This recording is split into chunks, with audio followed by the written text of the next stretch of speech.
नमस्कार दोस्तों, student point classes में आप सभी का स्वागत है। लीनियर इक्वेशन एक्सरसाइज 1.3 में आज हम पढ़ने वाले हैं determinant method by Cramer rule. तो चलिए दोस्तों शुरू करते हैं।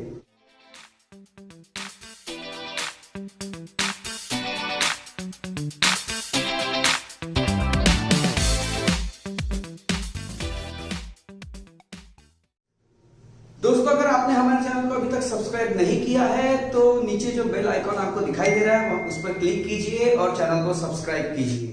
तो देखिए दोस्तों, डिटरमिनेंट जो मेथड है, डिटरमिनेंट मेथड जो है ये भी जो साइमल्टेनियस इक्वेशंस होते हैं उसे सॉल्व करने के लिए होता है। मतलब इसलिए डिटरमिनेंट मेथड का यूज किया गया है कि हम कम से कम जगह पर जल्दी से जल्दी जो x और y की जो वैल्यूज होती है, वेरिएबल्स की जो वैल्यू होती है, वो वैल्यू हम कम स्पेस में फाइंड आउट कर सके। तो इसीलिए ये डिटरमिनेंट मेथड का यूज किया गया है दोस्तों। तो देखिए दोस्तों, सबसे पहले डिटरमिनेंट के बारे में हम देखते हैं। डिटरमिनेंट होता क्या है? डिटरमिनेंट जो है डिटरमिनेंट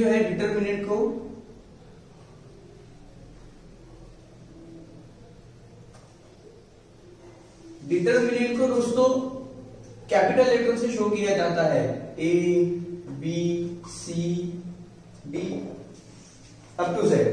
ठीक है, कोई भी एक, जिस तरह हमने 9th में पढ़ा था कि जो सेट्स होते हैं उसको एक कैपिटल लेटर से शो किया जाता है, उसी तरह डिटरमिनेंट को भी कैपिटल लेटर से शो किया जाता है दोस्तों। डिटरमिनेंट कुछ इस तरह से होता है दोस्तों, A इज इक्वल टू, जैसे अगर हमने यहां लिखा A B C D, अगर इस तरह से लिखा दोस्तों तो इसका सॉल्यूशन क्या होता है? इसका सॉल्यूशन होता है दोस्तों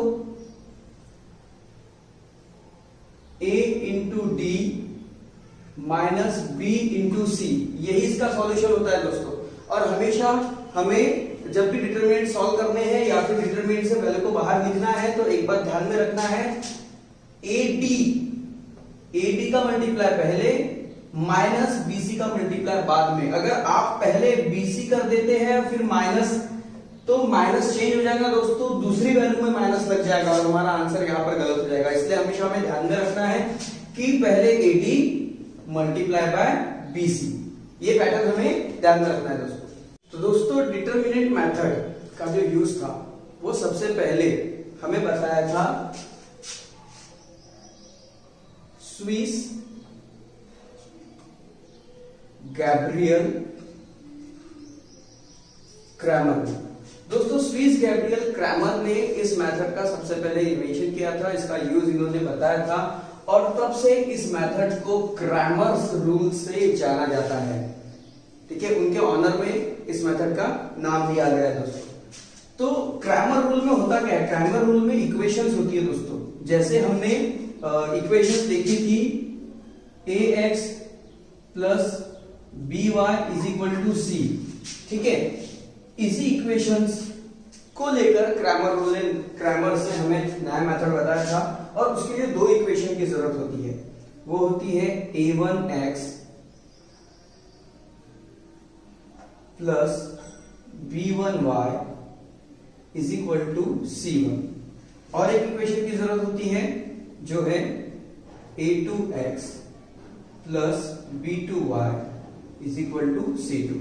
तो इन दो इक्वेशन की मदद से हम क्रैमर्स के जो डिटरमिनेंट है, ठीक है, वो डिटरमिनेंट हम फाइंड करने वाले हैं, जिसकी मदद से हमें दिए हुए जो लीनियर इक्वेशन होंगे उन लीनियर इक्वेशंस में जो वेरिएबल्स होंगे उन वेरिएबल्स के हम वैल्यू फाइंड आउट करेंगे।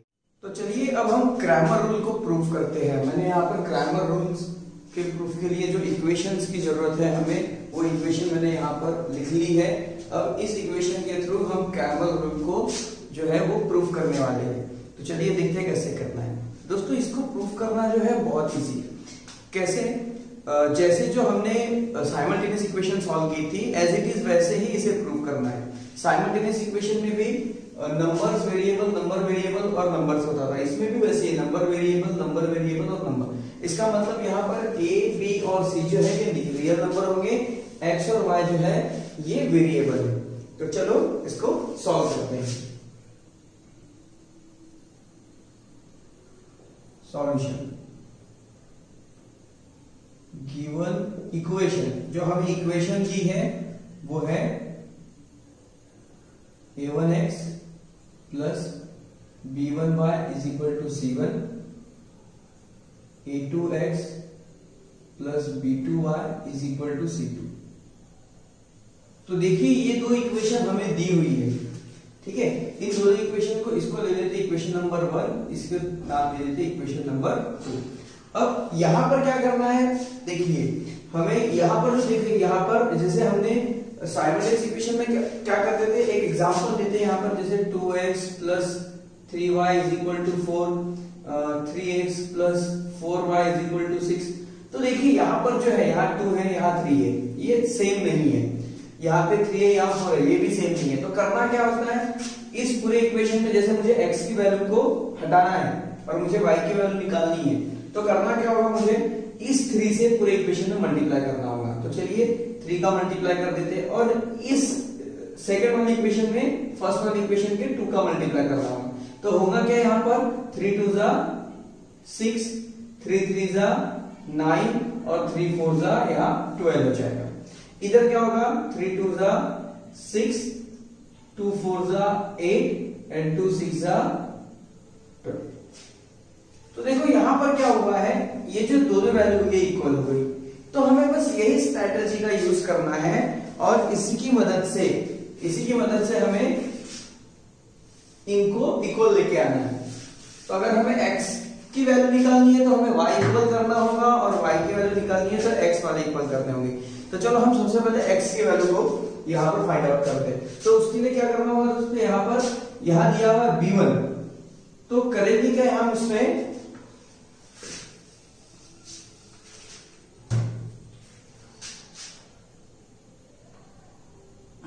लिखेंगे multiply by b1 in equation second में ये b1 का मल्टीप्लाई करेंगे तो होगा क्या, देखिए यहां पर b1 multiply by a2x plus b2y is equal to c2। अब इससे सॉल्व करने से क्या मिलेगा, हमें मिलेगा b1 इंटू a2, तो लिखेंगे a2 b1 और x, ये हो जाएगा b1 इंटू b2y, तो लिखेंगे b1 b2y और ये हो जाएगा c2 b1। तो देखिए यहां पर हमें इक्वेशन मिल जाती है, इस इक्वेशन को दे देंगे हम नंबर 3, क्योंकि 2 इक्वेशन हमारे पास ऑलरेडी है। उसके बाद क्या करेंगे, अब फर्स्ट वाली इक्वेशन में b2 से मल्टीप्लाई कर देंगे, तो लिखेंगे multiply by b2 in equation 1। Equation 1 में b2 का मल्टीप्लाई करने से क्या होगा, लिखेंगे यहाँ पे b2 मल्टीप्लाई बाय इक्वेशन 1, लिखेंगे a1x plus b1y is equal to c1।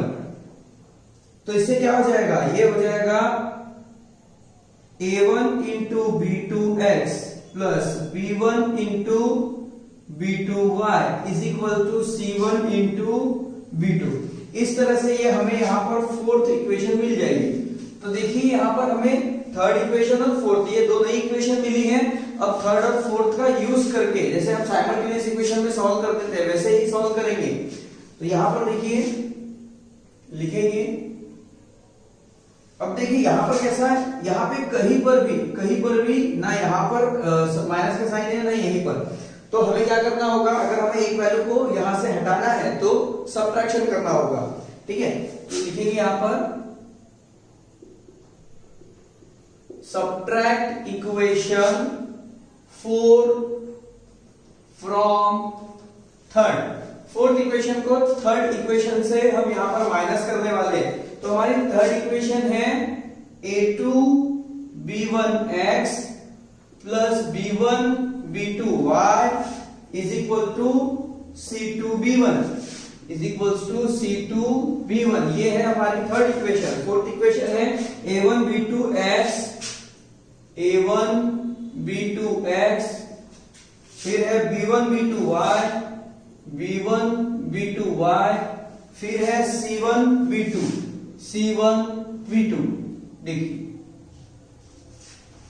अब क्या होगा, देखिए हमने जब वैल्यूज को हमने क्या किया था, यहां पर जो b2 है, b1 का मल्टीप्लाई इस इक्वेशन में b2 का मल्टीप्लाई इस इक्वेशन किए थे हमने। तो देखिए यहाँ पर जो b1 b2 यहाँ पर जो वैल्यू है y वाली, y के साथ वाली देखो इक्वल है, देखिए यहाँ पर इक्वल है। तो कर देंगे यहाँ पर हम सब्ट्रैक्शन, सब्ट्रैक्शन का साइन लगेगा तो ये हो जाएगा माइनस, यहाँ पे भी माइनस, यहाँ पे भी माइनस और यहाँ पे भी माइनस लग जाएगा। ये हो गया कैंसिल। बचा क्या यहाँ पर? यहाँ पर बचता है a2 b1, साथ में ये माइनस a1 b2 x, यहाँ पर भी x, उसके बाद यहां बचेगा c2 b1 minus c1 b2।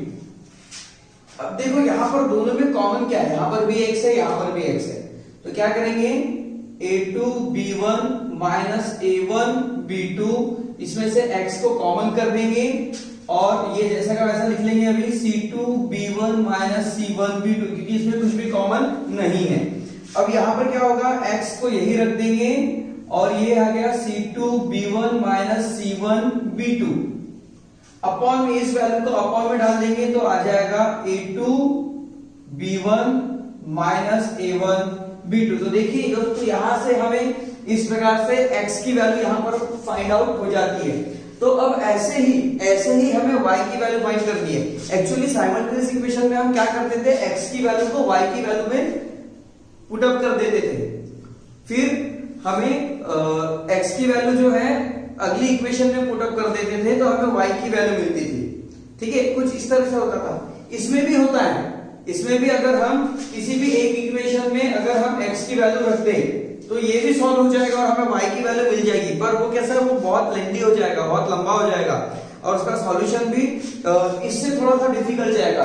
तो अगर हम क्या करें, सिमिलरली अगर हम y की वैल्यू फाइंड आउट करें, सेम यहां से फिर से शुरुआत करें और y की वैल्यू फाइंड आउट करें तो हमें इसी तरह से y की वैल्यू यहां पर मिल जाएगी।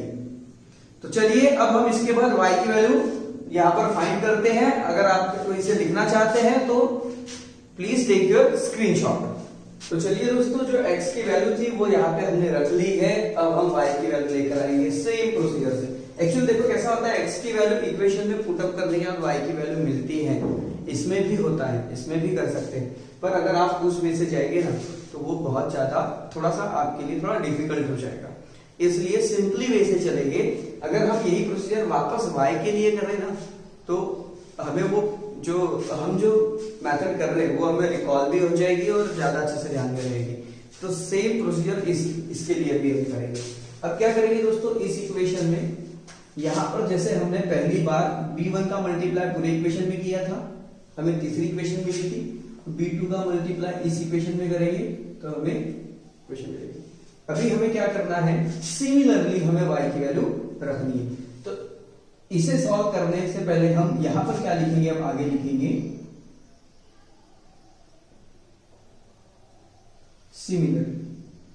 सिमिलरली इसी प्रोसेस से हम सॉल्व करेंगे। ठीक है, अगर आपको याद है वैल्यूज तो आप डायरेक्टली मान लो, अगर ये क्वेश्चन अगर आपको एग्जाम में आता है तो आप ये वैल्यू को निकालकर आप डायरेक्ट y की वैल्यू रख सकते हो सिमिलरली लिखते हुए। एक्चुअली वैल्यू कैसी आई है वो मैं आपको यहां पर एक्सप्लेन करता हूं। तो देखिए दोस्तों क्या करेंगे, multiply by a1 in equation second में a1 का मल्टीप्लाई करने से हमें क्या मिलेगा, हमें मिलेगा, चलो करते हैं मल्टीप्लाई, a1 का multiply a2x plus b2y is equal to c2 के साथ। तो देखिए दोस्तों इसका मल्टीप्लाई करेंगे तो हमें क्या मिलेगा, मल्टीप्लाई करने पर मिलेगा a1 a2x plus a1 b2y is equal to a1 c2। ये हो जाएगी इक्वेशन नंबर 3। अब इक्वेशन नंबर 4 को भी फाइंड आउट करेंगे तो अब लिखेंगे मल्टीप्लाई बाय a2, इस a2 का मल्टीप्लाई पूरी इक्वेशन में multiply by a2 in equation 1। तो लिखेंगे a2 multiply by a1x plus b1y is equal to c1। तो दोस्तों यहां से हमें क्या मिलेगा, ये हो जाएगी a1 into a2x plus a1 into p1 sorry a2 into p1y is equal to c1। ये हो जाती है इक्वेशन नंबर 4। अब से वही प्रोसीजर करेंगे जो इसके पहले किए थे। लिखेंगे सबट्रैक्ट इक्वेशन 4 फ्रॉम थर्ड। तो 4 इक्वेशन कौन सी हमारी, ये 4 है, ये थर्ड है। तो लिखेंगे a1 a2 x plus a1 b2y a1 b2y is equal to a1 c2। और फोर्थ इक्वेशन है a1 a2x plus a2 b1y is equal to, यहां आएगा, सब यहां पर रह गया था, यहां लिख लेते हैं a2 c1। तो यहां पर आ जाएगी दोस्तों a2 c1। अब हम क्या करेंगे, इसका सबट्रैक्ट करेंगे। तो यहां पे माइनस का साइन लग जाएगा, ये प्लस हट जाएगा, यहाँ माइनस हो जाएगा, और यहां पर भी माइनस का साइन लग जाएगा। तो अब होगा क्या दोस्तों, देखो ये दोनों वैल्यूज इक्वल हो गई है, तो ये 0 हो जाएगी। आगे लिखते समय a1 b2y माइनस, ये minus a2 b1y is equal to a1 c2 minus a2 c1। तो देखिए दोस्तों इस तरह से वैल्यू आ गई है। अभी हमें क्या करना है, इसमें से y कॉमन करेंगे। तो लिखेंगे a1 b2 minus a2 b1 y common हो गया इज इक्वल टू, ये हो गया a1 a2 minus a2 c। अब y को हम यही रख देंगे और लिखेंगे a1 c2 minus a2 c1 upon ये वाली वैल्यू a1 b2, ये वैल्यू y के साथ मल्टीप्लाई में इधर अपॉन में चली जाएगी, माइनस a2 b1। तो देखिए दोस्तों इस तरह से हमें मिल जाती है यहां पर y की वैल्यू। तो ये हो गई x की वैल्यू, ये हो गई y की वैल्यू।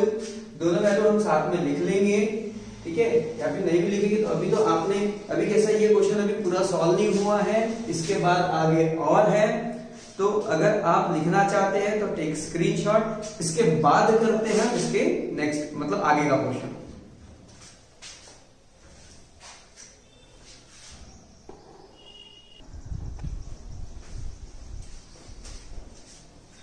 तो देखिए दोस्तों x और y की वैल्यू मैंने यहां पर लिख ली है। अब देखो इसके आगे क्या सॉल्व करना है, इसके आगे से सॉल्व करना है।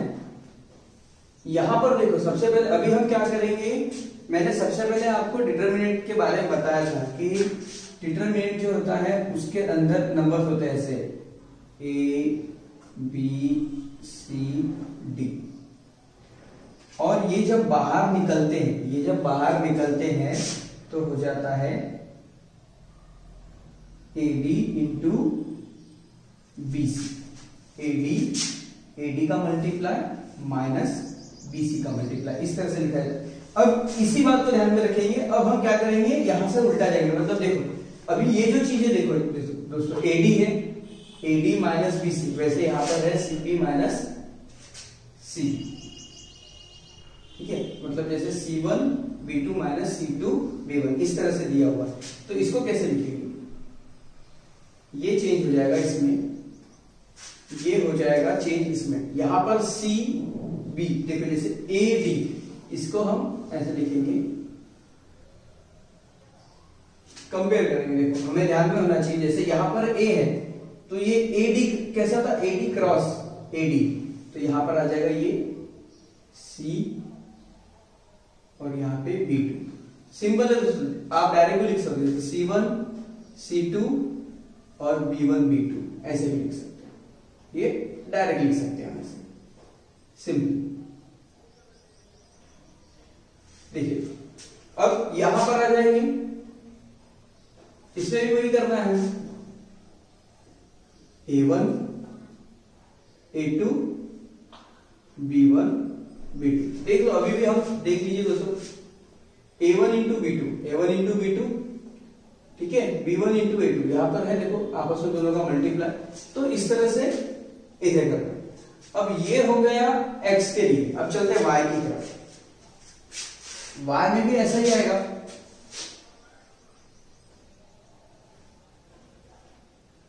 A1 A2 C1 C2 upon में ये आ जाएगा A1 A2 B1 B2। तो देखिए दोस्तों, यहां पर अगर हम एक बात अगर ध्यान में रखेंगे तो अपॉन वाली जो value A1 A2 B1 B2 ये दोनों इक्वल हो गई, ये दोनों अलग है। तो जो दोनों इक्वल हो गई है, जो डिनोमिनेटर में, उसको हम यहाँ पर डिटरमिनेंट में इसको लिखेंगे हम d। तो क्रैमर रूल के हिसाब से, ठीक है,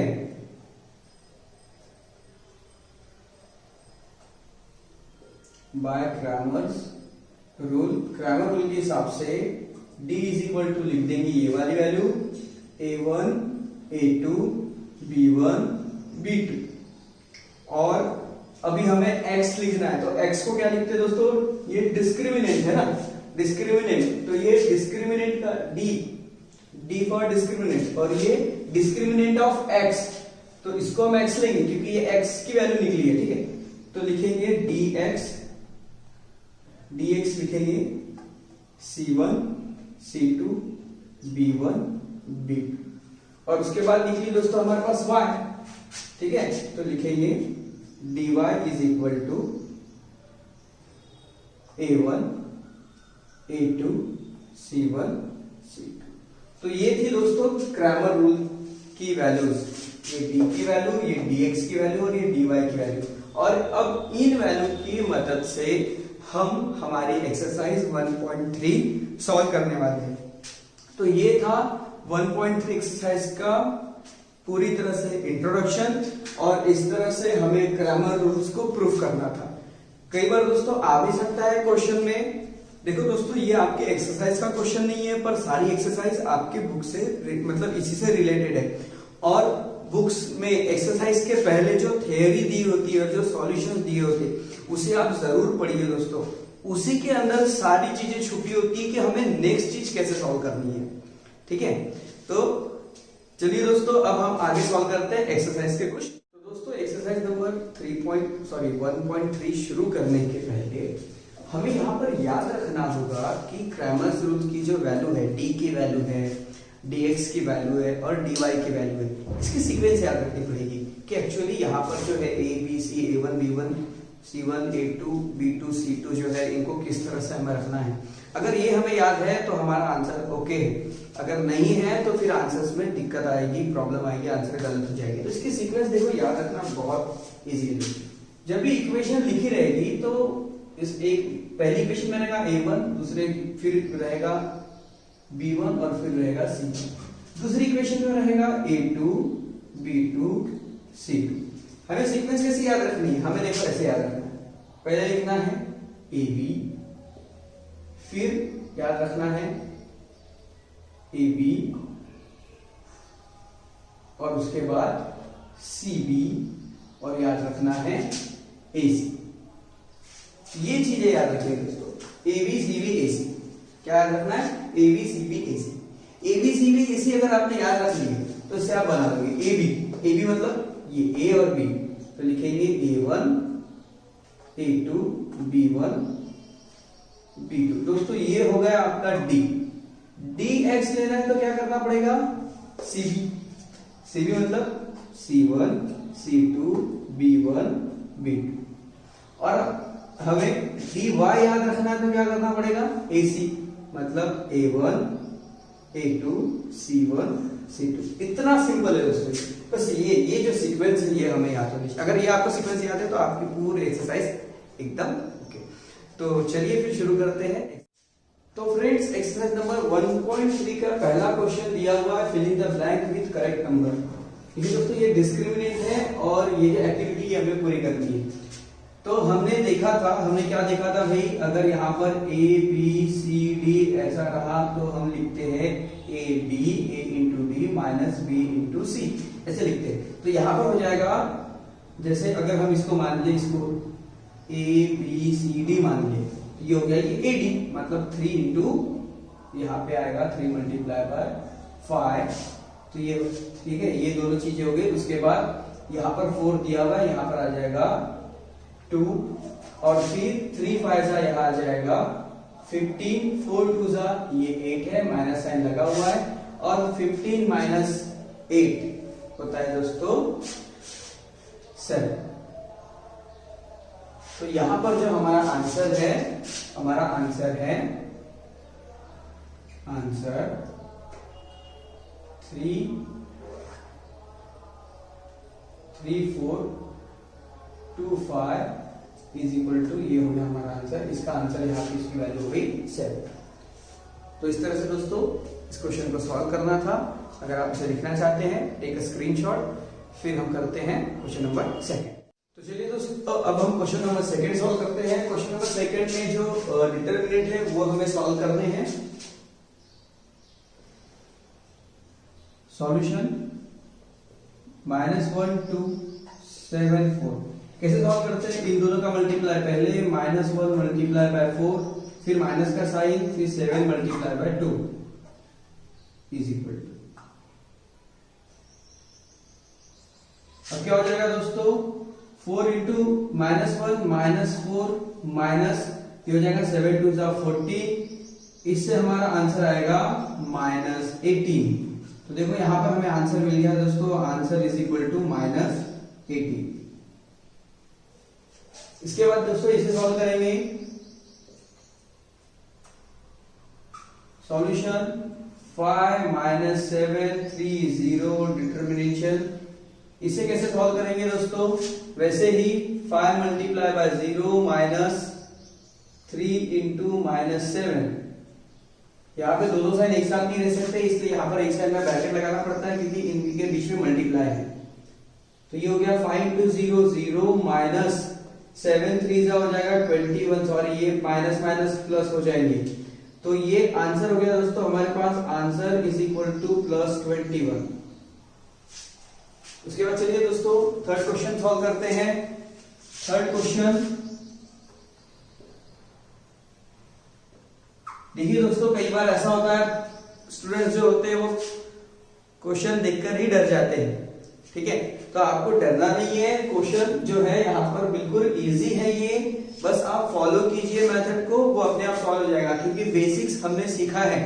हम 5th से बेसिक जो है मैथ्स के वो सीखते आ रहे हैं, ठीक है? इंडाइसेस हमने सब सीखा है, तो ये सब उसी में आता है दोस्तों। यहाँ पर अब हम कैसे करेंगे, पहले तो हम सॉल्यूशन में हमारा क्वेश्चन लिख ले।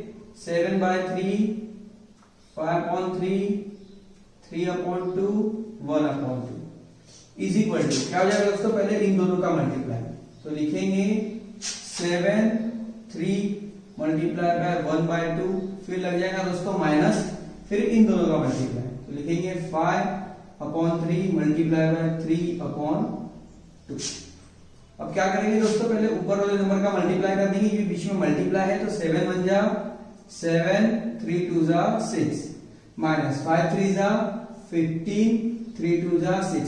तो देखिए दोस्तों हमने पढ़ा है कि अगर डिनोमिनेटर सेम हो जाए, जैसे यहाँ पर प्लस और माइनस है, जब यहाँ पर प्लस या माइनस हो तभी ये रूप लगता है। अगर डिनोमिनेटर यहाँ पर सेम हो जाए तो ऊपर वाले नंबर में, जैसे यहाँ पर माइनस है, तो सिंपली ऊपर वाले नंबर का माइनस कर देंगे और नीचे वाले नंबर को 1 टाइम ही लिखा जाएगा। तो 15 माइनस 7 हो जाएगा -8 और ये हो जाएगा 6। दोनों 2 के टेबल में आते हैं दोस्तों, तो हो जाएगा 2 3 जा 6 2 4 जा 8, तो आंसर आ गया हमारा -4/3। तो लिखेंगे यहाँ पर दोस्तों आंसर इज इक्वल्स टू -4/3। ये था हमारा सॉल्यूशन।